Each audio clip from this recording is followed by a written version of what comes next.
ইলিশ মাছ খেতে কে না ভালোবাসে?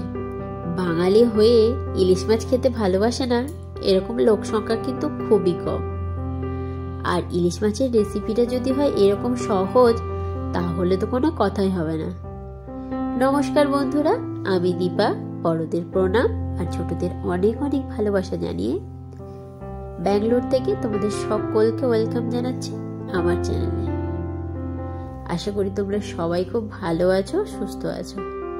তো আজ আমি বানাবো দই ইলিশ। খুব কম সময়ে একদম খুব সহজেই কিভাবে বানিয়ে ফেলা যায়, চলো রেসিপিটাই তোমাদের সাথে শেয়ার করি। যত মাছ আছে তার থেকে সব থেকে ইলিশ মাছ বানানোটা সোজা। অন্যান্য মাছের অনেক রকম ঝামেলা থাকে, কিন্তু ইলিশ মাছ বানানো তুমি যেভাবেই বানাও খুব সহজে বানানো হয়ে যায়। আর সেটা খেতেও কিন্তু ভীষণ টেস্টি হয়। আর সব থেকে আমার মনে হয় দই ইলিশের স্বাদ সব থেকে বেশি হয়। আর তোমাদের ইলিশ মাছের কোন রেসিপিটা সব থেকে বেশি ভালো লাগে সেটা প্লিজ কমেন্ট করে জানিও।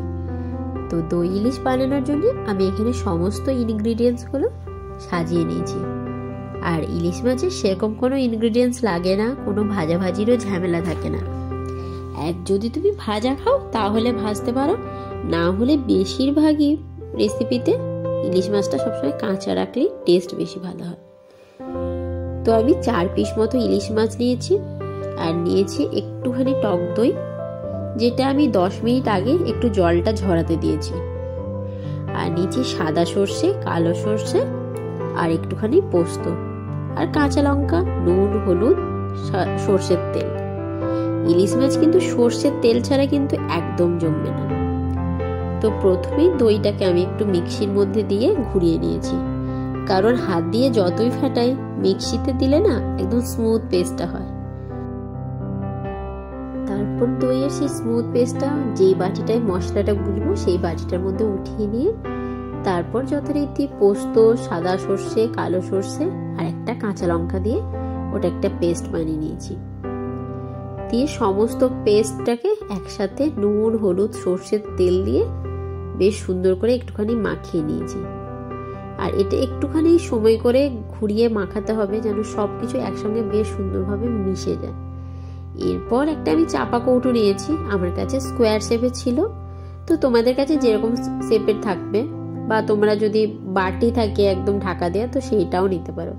তো সেরকম আমার কাছে একটা স্কোয়ার শেপের বাটি, টিফিন বাটি ছিল। তো সেটার মধ্যে কিছুটা মশলা আগে দিয়েছি, প্রথমে দিয়েছি, তারপর ইলিশ মাছগুলো দিয়েছি, আর তারপরে উপর থেকে আবার মশলাটা দিয়ে দিয়েছি।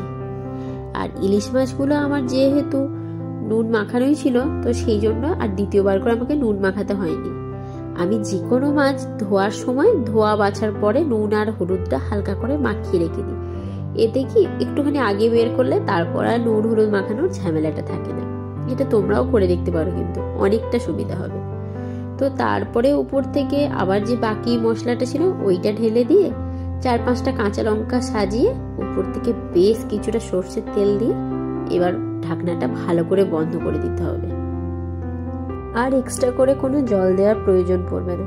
আর তোমরা যদি চাও সেই বাটি ধোয়ার জলটা একটুখানি জাস্ট দিয়ে দিতে পারো, কারণ এটা তো ভাজাভাজি সেরকম কোনো ব্যাপার থাকবে না, তো এই রসটা মরে যাওয়ার কোনো সম্ভাবনা সেরকম ভাবে নেই। তো তোমরা যতটা চাইবে ঠিক ততটাই যখন মশলা বাটবে সেই সময় জলটা দিয়ে দেবে।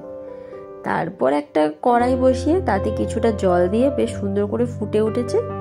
তারপর একটা স্ট্যান্ড দিয়ে ওই বাটিটা ভালো করে ঢেকে বসিয়ে দিয়েছি। আর ইলিশ মাছ হতেও খুব বেশি সময় লাগে না, 5 মিনিট মতো আমি হাই ফ্লেমে দিয়ে তারপর আরো 5 মিনিট লো ফ্লেমে দিয়ে মাছটাকে বেশ সুন্দর করে রান্না হতে দিয়েছি। তো মোটামুটি 10 মিনিট মতো আমি রান্না করেছি। তারপরে আরো 5-7 মিনিট মতো আমি স্ট্যান্ডিং টাইমে রেখেছি, কারণ সেই সময় কৌটোটাও মারাত্মক গরম থাকে, খোলাই যায় না, আর মাছটা বেশ স্টিমে থাকলে সুন্দর হয়েও যায়।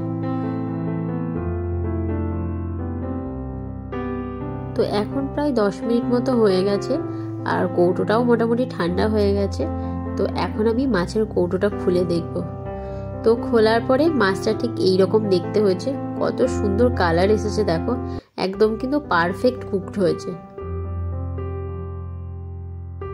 তোমরা তো দেখলে কতটা কম সময়ে আর কতটা সহজে এই ইলিশ মাছের দুর্দান্ত স্বাদের রেসিপিটা বানানো হয়ে গেল।